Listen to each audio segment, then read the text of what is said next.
Bonjour à tous, je suis Didier Manson. Bienvenue sur ma chaîne dédiée aux voitures, aux conseils auto et aux histoires du monde automobile. Merci de me rejoindre. C'est parti. Installer un autoradio dans une voiture peut sembler simple au premier regard, mais une mauvaise connexion, un mauvais adaptateur ou un fil inversé peut vite transformer un petit bricolage du dimanche en vrai cauchemar électrique. Dans cette vidéo, je vais partir du principe que vous voulez remplacer votre ancien poste d'origine ou un autoradio déjà fatigué par un modèle plus moderne avec Bluetooth, USB, écran tactile, CarPlay, Android Auto ou simplement un meilleur son. Et le petit crochet qui doit vous faire rester jusqu'au bout, c'est celui-ci. La plupart des erreurs qui font griller un fusible, perdre les commandes au volant ou empêcher l'autoradio de s'allumer viennent de 3 détails que beaucoup de gens négligent et je vais vous les montrer clairement pour que vous puissiez faire l'installation proprement comme si vous l'aviez déjà faite plusieurs fois. Avant de toucher quoi que ce soit, je prends toujours quelques minutes pour comprendre ce que j'ai devant moi. Parce qu'une voiture n'est pas juste un tableau de bord avec un trou au milieu. Derrière l'autoradio, il y a une alimentation permanente, une alimentation après contact, une masse, des fils de haut-parleurs, parfois un bus CAN, une antenne amplifiée, une caméra de recul, un micro, des commandes au volant, et parfois même une partie des réglages du véhicule qui passe par l'écran d'origine. Donc la première chose que je fais, c'est identifier le modèle de la voiture, l'année, le type d'autoradio déjà installé et le format du nouvel appareil. Si ma voiture a un emplacement simple DIN, c'est-à-dire un autoradio assez fin, je vérifie que le nouveau poste correspond à ce format ou que j'ai le bon adaptateur. Si la voiture a un double DIN, donc un logement plus haut, souvent utilisé pour les écrans tactiles, je vérifie que la façade fournie ou achetée séparément épouse bien la forme du tableau de bord. C'est un point très important, parce qu'un autoradio peut être parfaitement compatible électriquement, mais donner un résultat très médiocre si le cadre n'est pas adapté.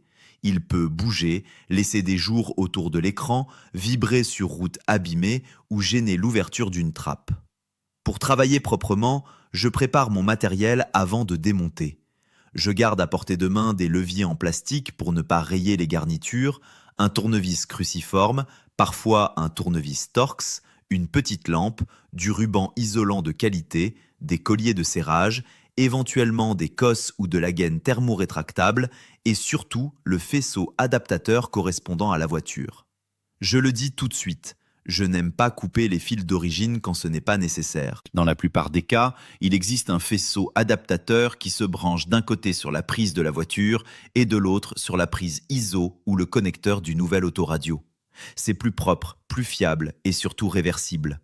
Si un jour je veux remettre l'autoradio d'origine, vendre la voiture ou diagnostiquer un problème, je n'ai pas un paquet de fils coupés et rafistolés derrière le tableau de bord. Avant de démonter, je coupe le contact, j'enlève la clé si la voiture en a une, j'ouvre éventuellement une porte pour réveiller puis laisser s'éteindre les systèmes et je débranche la borne négative de la batterie.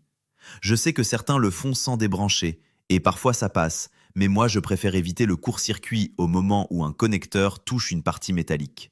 Sur les véhicules récents, je fais attention aussi aux codes radio, aux réglages électroniques et aux systèmes qui peuvent nécessiter une réinitialisation. Si la voiture a une alarme, un système start-stop ou des fonctions particulières, je prends le temps de vérifier comment elle réagit à la déconnexion de batterie. Ensuite, je m'installe confortablement, parce qu'une installation réussie dépend aussi de la façon dont on manipule les plastiques. Les garnitures de tableau de bord sont souvent clipsées, parfois vissées, et il ne faut jamais tirer comme une brute. Je commence par observer les contours du poste. S'il y a des petites encoches, elles indiquent parfois l'endroit où insérer les clés d'extraction. Sur beaucoup d'autoradios d'origine, il faut retirer un cadre décoratif, puis accéder à 2 ou 4 vis. Je glisse un levier en plastique sur un bord, je fais une légère pression, j'écoute les clips se défaire un par un et surtout, je ne force pas au même endroit pendant 10 secondes, car c'est comme ça qu'on casse une patte. Si ça ne vient pas, c'est probablement qu'une vis est encore cachée derrière un cache, sous une commande de ventilation ou dans une petite fente. Une fois le contour retiré, je dévisse le poste et je le tire doucement vers moi. Je ne tire jamais jusqu'au bout d'un coup, parce que les câbles à l'arrière ne sont pas extensibles. Je soutiens l'autoradio d'une main et je débranche les connecteurs de l'autre. Chaque prise a généralement un verrou ou un petit clip. Je presse le clip et je retire la prise dans l'axe. Pour l'antenne, c'est souvent un connecteur rond ou FACRA, parfois avec un petit système de verrouillage. Là aussi, je prends mon temps. À ce moment-là, j'aime bien faire une photo de l'arrière de l'installation d'origine. Ce n'est pas obligatoire, mais c'est une sécurité. Si je dois revenir en arrière, je sais exactement ce qui était branché et où. Maintenant que l'ancien autoradio est sorti, je regarde les connecteurs. Sur une voiture assez simple, je peux trouver 2 blocs ISO. Un pour l'alimentation, un pour les haut-parleurs. Sur d'autres véhicules, je trouve un gros connecteur propriétaire. C'est là que le faisceau adaptateur devient essentiel. Le bloc d'alimentation contient généralement le plus permanent, le plus après contact, la masse, parfois l'éclairage, parfois le fil d'antenne électrique ou amplificateur. Le bloc haut-parleur contient les paires avant-gauche, avant-droite, arrière-gauche et arrière-droite. Le piège classique, c'est l'inversion entre le plus permanent et le plus après contact. Le plus permanent garde les mémoires de l'autoradio, comme l'heure, les stations et les réglages. Le plus après contact allume l'autoradio quand je mets le contact. Si ces deux fils sont inversés, l'autoradio peut fonctionner, mais il oublie tout à chaque arrêt, où il reste allumé, même contact coupé. Beaucoup de faisceaux modernes ont 2 fils, souvent jaunes et rouges, avec des connecteurs rapides qui permettent de les inverser selon la voiture. Je vérifie donc ce point avant de tout ranger. Si mon nouvel autoradio s'allume correctement mais perd la mémoire, je sais presque toujours où chercher. L'autre piège, c'est la masse. Une mauvaise masse peut provoquer un autoradio qui s'allume par intermittence, un souffle dans les haut-parleurs, des parasites moteurs ou un fonctionnement instable. Je m'assure que le fil de masse est bien relié au faisceau et que le connecteur est bien enfoncé. Quand j'ai un doute, j'utilise un multimètre, mais je ne fais pas n'importe quoi au hasard. Le multimètre me permet de vérifier la présence du 12 volts permanent, du 12 volts après contact et la continuité de la masse. C'est plus sérieux que de toucher 2 fils en espérant voir une étincelle, ce que je déconseille complètement. Une fois le faisceau identifié, je prépare le nouvel autoradio sur une table ou sur mes genoux avec un chiffon pour ne pas rayer l'écran. Je branche le faisceau fourni par le fabricant de l'autoradio au faisceau adaptateur de la voiture. À ce stade, je ne mets pas encore tout dans le tableau de bord. Je fais un montage à blanc. Je connecte l'alimentation, les haut-parleurs et l'antenne, je rebranche la batterie, puis je teste. Je mets le contact, je regarde si l'autoradio s'allume, je coupe le contact, je regarde s'il s'éteint correctement ou s'il passe en veille selon le modèle. Je rallume, je règle une station ou je change un paramètre, je coupe, j'attends quelques secondes, puis je rallume pour voir si la mémoire est conservée. Ensuite, je teste chaque haut-parleur avec la balance et le fader. Je mets le son à gauche, à droite, devant, derrière, et je vérifie que ce qui est affiché correspond bien à ce que j'entends. C'est très important, car si les fils des haut-parleurs sont inversés ou mélangés, le son peut sembler faible, déséquilibré ou bizarre, surtout dans les basses. Il arrive qu'un haut-parleur fonctionne, mais soit en opposition de phase avec l'autre. Dans ce cas, on a du son, mais les basses disparaissent et l'image stéréo devient floue. Donc je prends vraiment le temps d'écouter. Si le nouvel autoradio a une antenne GPS, un micro externe ou une prise USB déportée, je réfléchis à l'emplacement avant de refermer. Pour le micro Bluetooth, je préfère souvent le placer près du montant de pare-brise ou en haut de la colonne de direction, orientée vers le conducteur. Je fais passer le câble proprement derrière les garnitures sans le coincer dans une zone où il pourrait gêner un airbag rideau. C'est un point de sécurité. Je ne fais jamais passer un câble devant une zone de déploiement d'airbag. Je le fais longer les chemins existants, je le fixe légèrement et je laisse assez de mou pour que rien ne soit tendu. Pour l'antenne GPS, si l'autoradio en a besoin, je la place dans une zone où elle capte correctement, souvent sur le dessus interne du tableau de bord si le plastique ne bloque pas trop le signal, ou à un endroit recommandé par le fabricant. Je ne la colle pas n'importe où avant d'avoir testé la réception. Pour une prise USB, je peux la faire sortir dans la boîte à gants, dans un vide-poche ou près de la console centrale.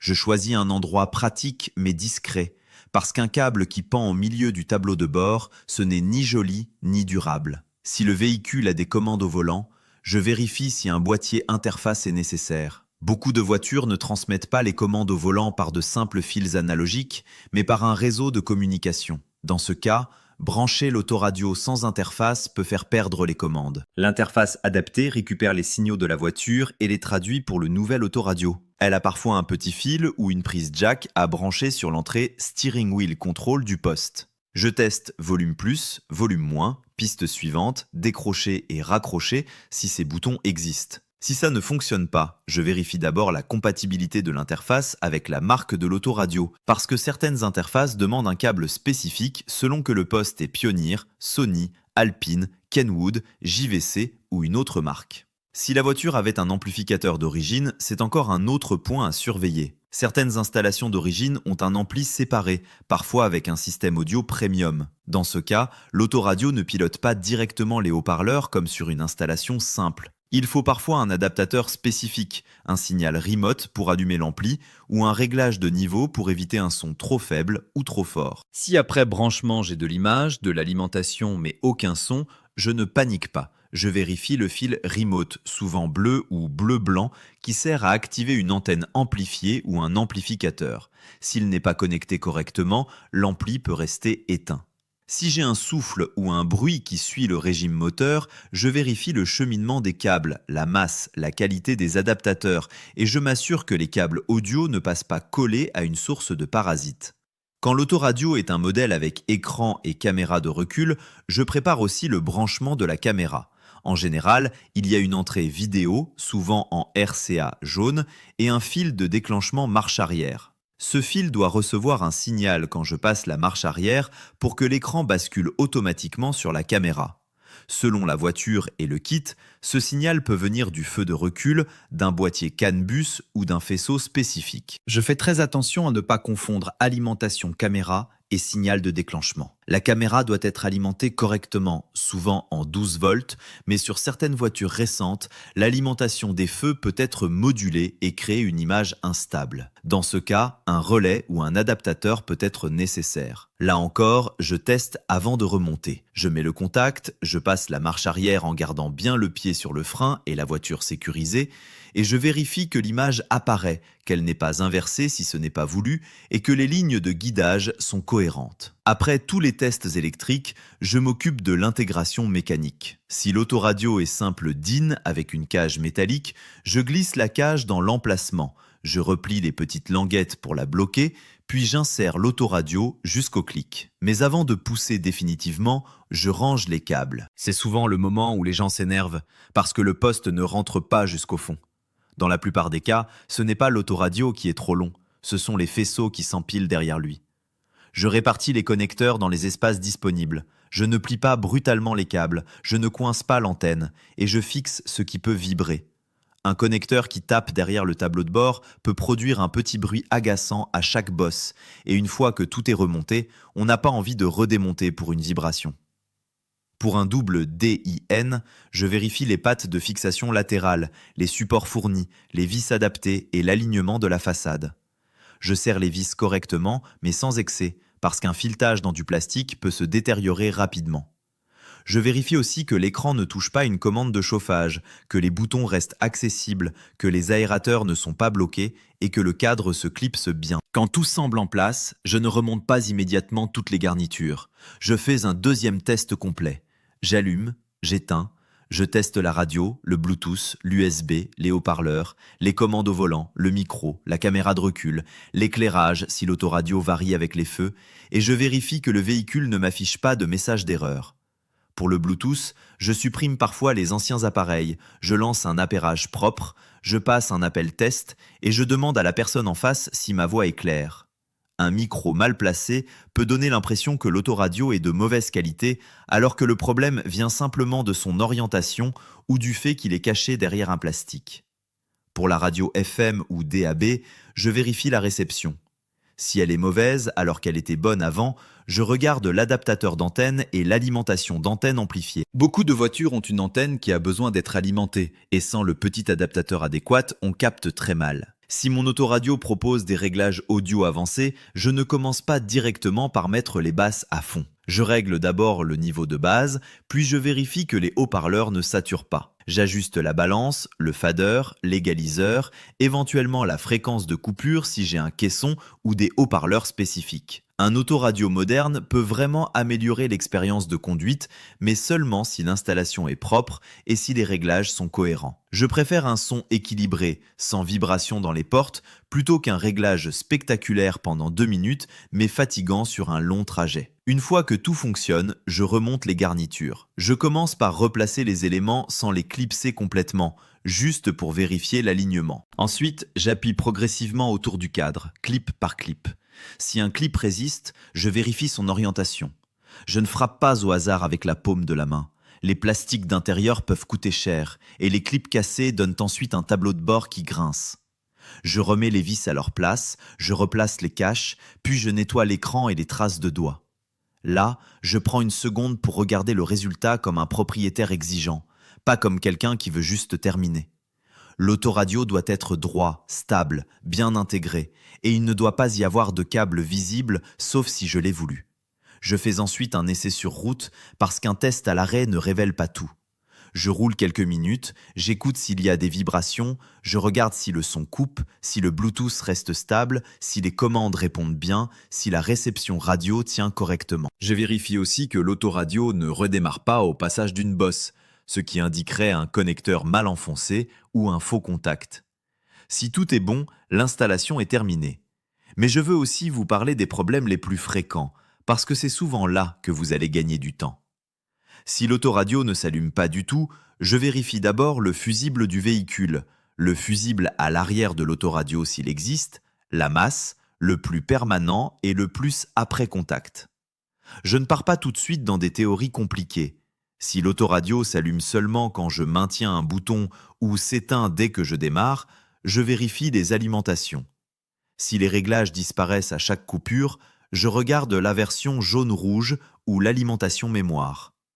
Si j'ai du son devant mais pas derrière, je vérifie le fader, puis le faisceau haut-parleur. Si j'ai un seul haut-parleur qui ne fonctionne pas, je vérifie d'abord le branchement, puis le haut-parleur lui-même. Si le poste chauffe anormalement, je l'éteins et je contrôle le câblage, parce qu'un appareil qui chauffe trop peut indiquer un court-circuit sur une sortie haut-parleur ou une mauvaise installation. Si la radio capte mal, je ne blâme pas immédiatement l'autoradio. Je regarde l'antenne, l'adaptateur, l'alimentation d'antenne et je compare avec l'installation précédente. Si les commandes au volant ne répondent pas, je vérifie le boîtier interface, la programmation éventuelle et le câble spécifique à la marque du poste. Si la caméra de recul affiche un écran noir, je vérifie l'alimentation de la caméra, le câble vidéo, l'entrée sélectionnée et le fil de déclenchement. Ce qui compte, c'est d'avancer avec méthode. Je teste une chose à la fois, je ne change pas 5 branchements en même temps, sinon je ne sais plus ce qui a corrigé ou aggravé le problème. Je veux aussi insister sur un détail que beaucoup oublient, la qualité des connexions. Un fil torsadé à la main avec un bout de ruban bas de gamme peut marcher aujourd'hui et créer une panne dans 3 semaines. Les vibrations, la chaleur, le froid, l'humidité et les mouvements derrière le tableau de bord finissent par révéler les installations bâclées. Quand je dois faire une jonction, j'utilise une solution propre, solide et isolée. Je tire légèrement sur le fil après connexion pour vérifier qu'il tient. Je protège les parties métalliques. Je range le faisceau pour qu'il ne soit ni écrasé ni tendu. Un bon montage ne se voit presque pas, mais il se ressent dans la fiabilité. Si vous installez un autoradio acheté en ligne avec un faisceau universel, soyez encore plus attentifs. Certains modèles arrivent avec des couleurs de fil standard, mais pas toujours parfaitement adaptées à votre voiture. Il ne faut pas supposer que chaque couleur correspond forcément à ce que vous imaginez. Le mieux est de vérifier la notice de l'autoradio et le schéma du faisceau adaptateur. Je préfère perdre 10 minutes à lire une notice que 2 heures à chercher pourquoi rien ne fonctionne. Pour les voitures récentes, je rappelle aussi qu'un autoradio d'origine peut gérer des fonctions qui dépassent largement la musique. Il peut afficher les radars de recul, les réglages de climatisation, les paramètres du véhicule, l'ordinateur de bord ou certains menus de sécurité. Dans ce cas, remplacer le poste demande parfois un kit d'intégration plus complet, avec une interface CAN-bus et une façade spécifique. Si vous retirez l'écran d'origine sans prévoir cette interface, vous risquez de perdre des fonctions pratiques. Ça ne veut pas dire qu'il ne faut pas le faire, mais il faut le prévoir. Personnellement, avant de commander le nouvel autoradio, je vérifie toujours les accessoires nécessaires: façade, faisceau, adaptateur d'antenne, interface commande au volant, adaptateur caméra, micro, rallonge USB, support GPS et parfois module DAB.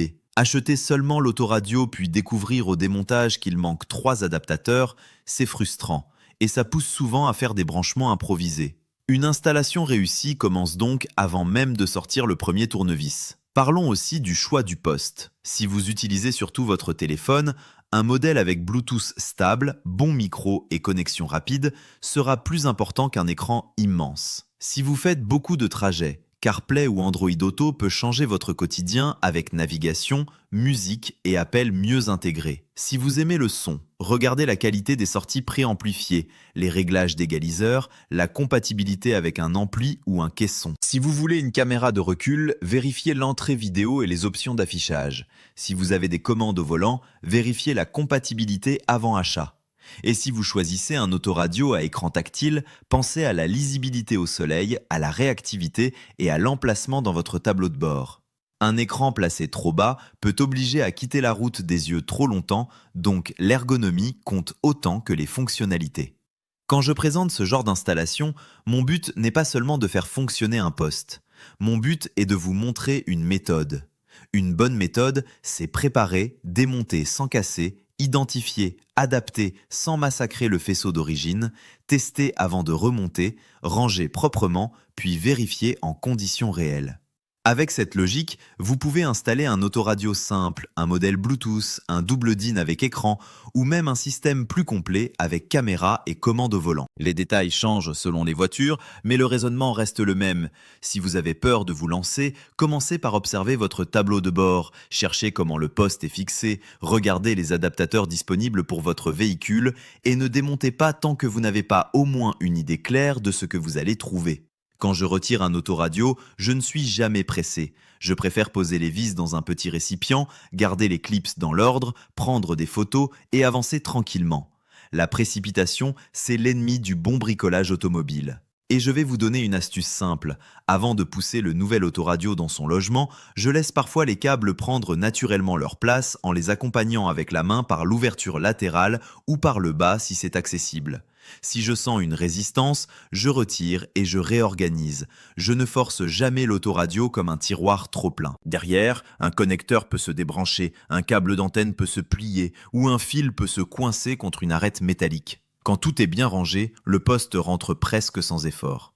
Autre astuce, je vérifie l'éclairage de nuit. Certains autoradios sont très lumineux et sur route sombre, un écran trop fort devient gênant. Si le fil d'illumination est branché ou si le poste détecte les feux, il peut baisser automatiquement la luminosité. Sinon, je règle manuellement un thème sombre ou une luminosité adaptée. Ce n'est pas un détail de luxe, c'est du confort et de la sécurité. Je vérifie aussi que les sons système, les bips de touche et le volume au démarrage ne sont pas trop forts. Personne n'a envie de démarrer sa voiture le matin avec une musique qui explose dans l'habitacle parce que le volume précédent était resté au maximum. Pour terminer, je veux que vous reteniez une chose. Installer un autoradio, ce n'est pas compliqué si on respecte la voiture et si on travaille avec logique. Ce qui rend l'opération difficile, c'est l'improvisation. Si vous avez le bon faisceau, le bon cadre, le bon adaptateur d'antenne et un minimum de patience, vous pouvez obtenir un résultat propre, fiable et agréable au quotidien.